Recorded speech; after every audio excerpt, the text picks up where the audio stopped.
Hello বন্ধুরা, আমি বাসা যাচ্ছি। ভিডিওটা করার একান্তই ইচ্ছা ছিল না। ভিডিওটা করার উদ্দেশ্য হচ্ছে, আমি যে রাস্তা দিয়ে যাচ্ছি, রাতের বেলা নাকি এই রাস্তা দিয়ে কেউ হাঁটতে পারে না।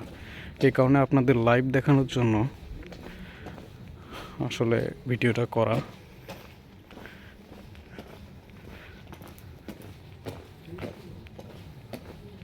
ভালো থাকবেন পরবর্তী ভিডিওর জন্য।